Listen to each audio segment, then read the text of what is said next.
Nii umbes 6 aega tagasi põles mul üks Jaguar suure lahtise leegiga maha efektselt Ülemiste keskuse parklas. Ja kuna nii palju raha pole, et kohe uut kabrioletti asemel osta, siis tuleb hakata samm-sammult sinna poole liikuma.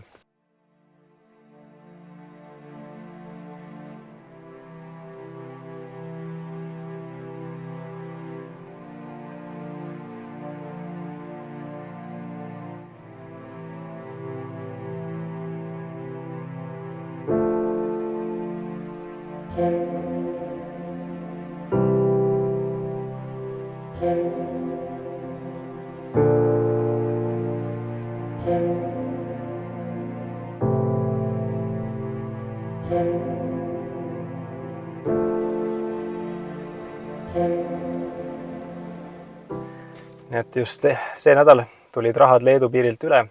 See vrakk siis liikus Leetu oksjonil. Sain pisut üle 1000 euro ja nüüd selle rahast ostsin siukse vahva harja. Ja ühtsi ka selle asja. Algne mõte oli siuke, et ostan mingisuguse odava auto, proovin hinda tingida nii palju kui saab ja remondin paremaks kõike, mida saab ja siis müün ta maha. Muidugi selle esimese ostuga juba läksin alt natukene, sest et see auto ilmselt väga likviidne pole. Hinda ma väga palju olla ei saanud, aga ütleme nii, et emotsioonid said võitu ja praegu vähemalt on põnev. Nokitsemist siin jätku muidugi, et alustuseks lähme kohalikku ehituspoodi. See hari on selleks, et koos väljapuhastusvahendiga saaks need väljad kõvalt ilusaks. Ja siis hakkame kõike muud selle järjest aga ehitama, mida oskame.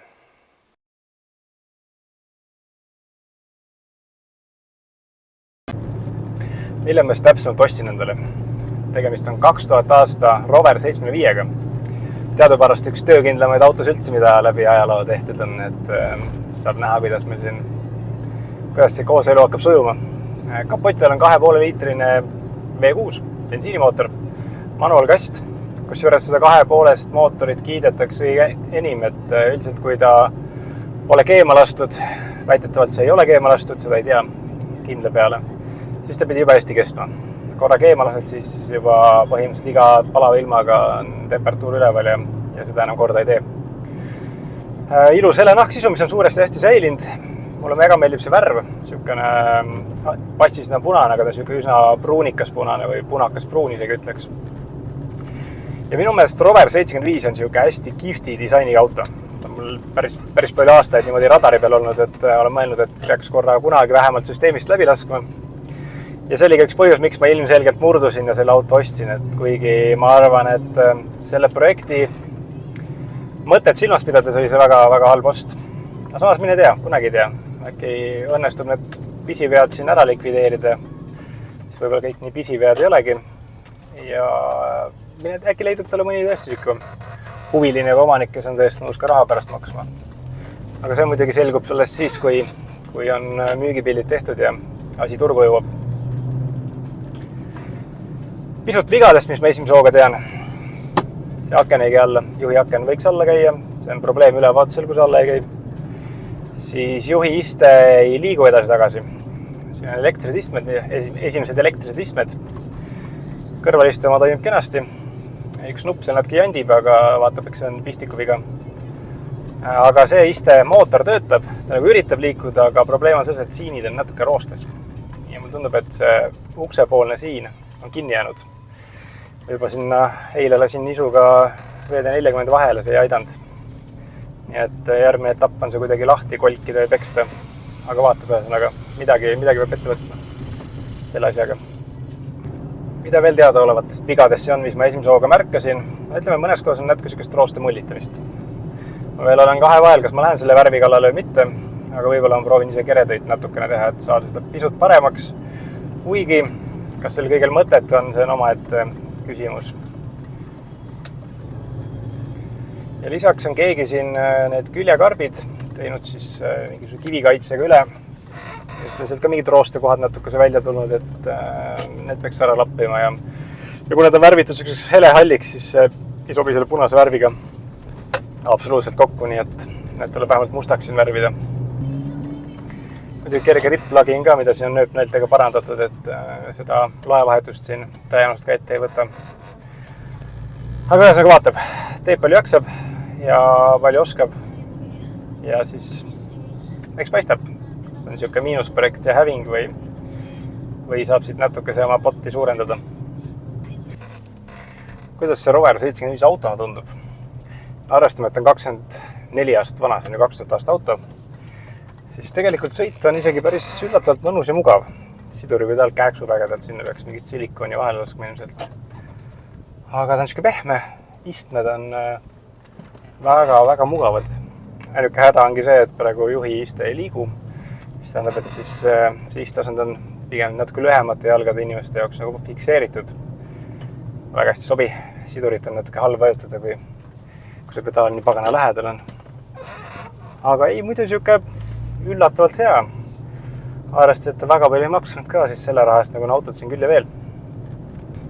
Muidugi kogu see sisedisain on kihvt. Mulle meeldib need kellad siin, mulle meeldib see puit. Ta on niisugune nagu, ütleks pisut niisugune Jaguarish, et meenutab kõrgelt niisugused Jaguare.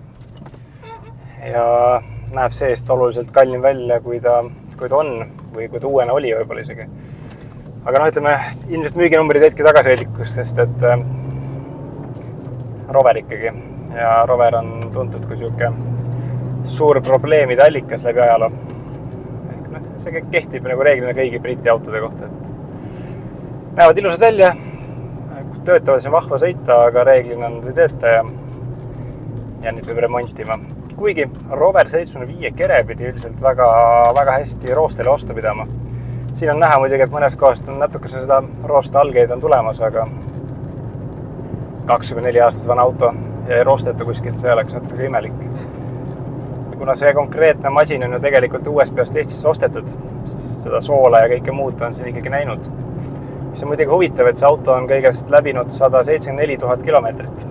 Ja kuna ta on kogu aeg Eestis olnud, siis selle ajalooga ei ole ka trikitatud, nii et tegelikult on väga vähe sõitnud. Paneb küsima, et miks? Kas temaga oli nii halb sõita, omanikul polnud vaja eriti sõita või oli enamusest katki. Aga minu algne idee, et teha need väljad ilusaks puhtaks, läks kenasti vett vedama. Et igasugune suvaline vahend, odav ja mis võiks palju rõõmu teha, siis palju rõõmu idee. Et lihtsalt higistasin seal natuke kaua, nühkisin kaua ja tulemus oli natuke siuke nukravõitu, nii et tegelikult peab ikka korralikku keemiat ja korralikku kama ostma, kui tahad endale autot päriselt puhtaks saada. Või kui see selline ihnuskoi pole nagu mina, siis lähed viita kuskile korralikusse käsipäsulasse ja saadki sealt briljantselt puhta auto tagasi. Aga ei, mulle meeldib ise teha neid asju. Ja kuna eelarve on siin niikuinii kitsas, sest et see algne Jaguari 1150 €, mis ma olin planeerinud, siis nagu selle operatsiooni algussummaks, siis tegelikult sellest ei tulnud juba autot ostes välja.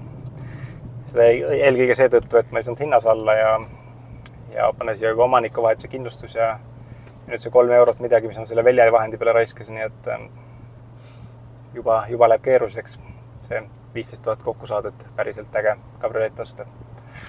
Aga ei, esimene emotsioon on äge, mulle see Rover 75 meeldib, ta on ilus auto, ta on mugav sõita. Kui ta mul vastu ka peab siin selle lühikese katseperioodi, siis on kõik väga hästi. Algus on igatahes tehtud, nii et kas see nüüd avapauk sai nüüd õiges suunas tehtud, seda näitab aega ainult. Hetkel liialt optimistlik ei ole, aga kuna ma Roverit tahtsin, siis Roveri ma sain ja siin on ainult pärast ise ennast süüdistada.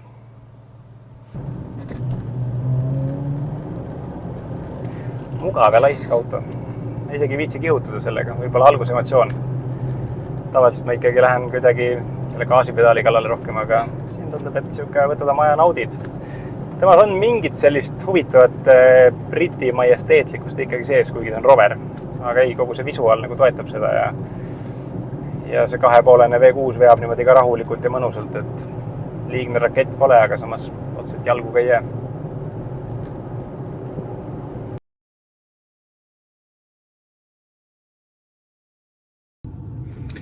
Kiire juhend, kui su Rover 75 ei tööta aknatõstukjuhi oma. Siis on sul vaja põhimõtteliselt ID-kaarti. Lükkad selle siia lüliti vahele. Ops. Nii.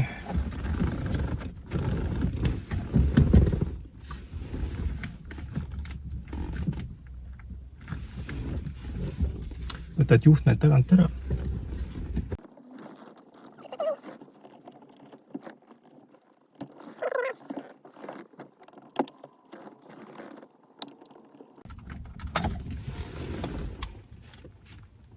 Rover 75. Ja siis võtad pakisest Leedust äsja saabunud värske lüliti. Ka Rover 75. Just need külged.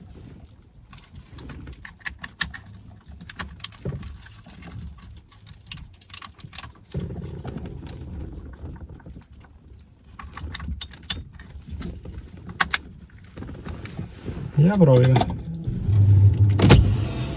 Aken töötab. Neil oligi. Kõigest ID-kaarti vaja. Ja 8 euro eest Leedust tellida uus lülitikomplekt. Päris nõme oli, kui akeni alla ei käinud. Nüüd on palju parem. Kas peeglid ka tööl hakkasid? Ei ole kasu.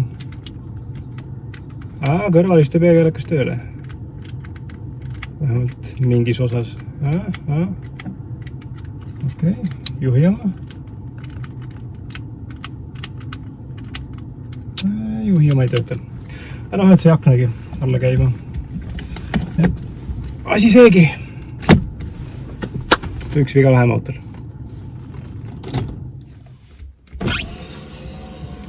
Aken käib alla. Rover sai juba nädal aega tagasi koju toodud.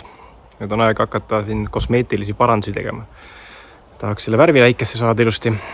Siis teeks need väljad puhtaks, mis on mitmeaastase piduri, tolmu ja muu sodiga kaetud. Et see saab paras nühkimine olema ja lihtsalt siuke kosmeetiline upgrade. Vaata, kus saab selle auto pisut paremaks. Anname talle kaubandusliku välimuse.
No nii, nüüdseks on see auto mul 2 nädalat olnud.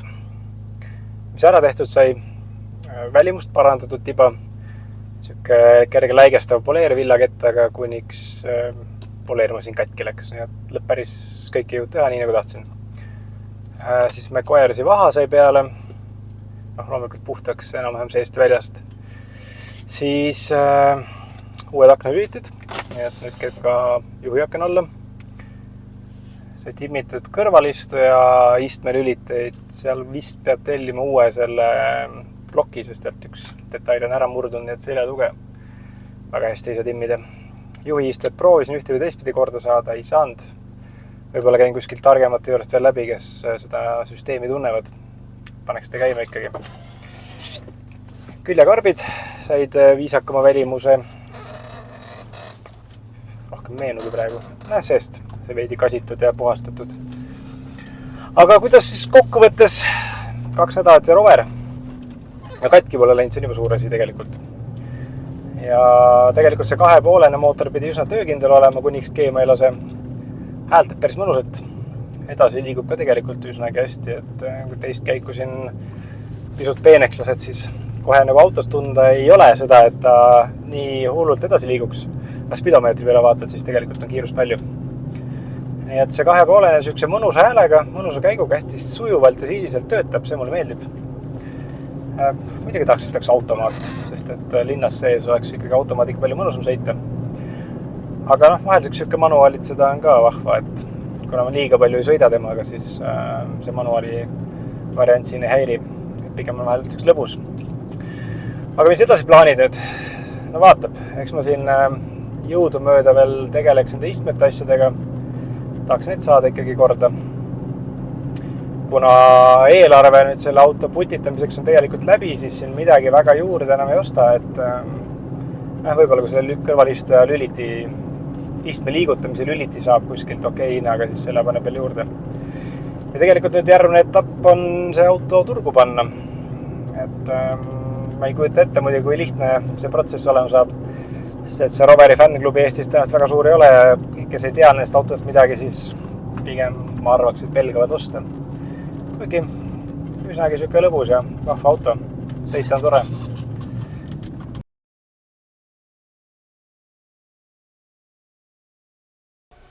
No nii, Roveri saagaga on ühel pool. See auto sai müüdud. Minu käes oli täpselt 3 nädalat. Müügiperiood võttis aega nädala. Läks raha eest, mitte vahetusega. Ma arvasin, et sealt tuleb mingisugune pigem niru vahetus, millega hävin ja mida pärast siis ka remondid ja mille otsas istud ka õnnetult. Aga ei, tuli raha ja muidugi see raha eest ma juba sain midagi uut, et järgmine eksemplar on olemas. Aga numbritest. Roveri ostuhind, mis oli ilmselgelt liiga kõrge, oli 1300 eurot. Sinna läks otsa omanikuvahetus 55 eurot, 2 kuu kindlustus 28 eurot, siis see akna lüliti koos transpordiga kokku läks 35 eurot, 15 eurot kõik värvid ja muu keemia ja sodi, mis sinna juurde läks, et need küljekarbid ilusaks teha. Kuulutamise peale umbes 2 eurot ja raha sain Roveri eest päeva lõpuks 1550 eurot, nii et lausa 115 eurot puhas kasumit, mida on tegelikult maru vähe. See auto oleks ära tasunud, kui ma oleks 1000 euro kätte saanud, siis oleks täitsa siuke okei tulemus olnud. Aga jah, kuna hinnas alla ei saanud ja mul kangesti oli vaja seda Roverit, siis nii läks. Aga ei kahetse midagi, sest et kokkuvõttes on rahul, sest seda Roverit ma tahtsin niikuinii proovida. Ühe auto võrra lähemal oma 100 auto eesmärgini. Ja ta ei jäänud kätte mulle ega läinud selle jooksul katski, nii et igati võit. Nii et kui ma viitsin seda vlogindust edasi pidada, siis järgmises episoodis vaatamegi, mis ma siis Roveri asemel ostsin. Igatahes siukene ka huvitav asi. Ja tahab ka natuke remonti saada, nagu selle hinnaklassi autodel üldiselt kombeks on. Aga mis seal ikka? Järgmise korrani. Ma olen nüüd tähistan seda Roveri müüki millegiga. Palju endal lubada ei saa, sest et kasum oli nii väike.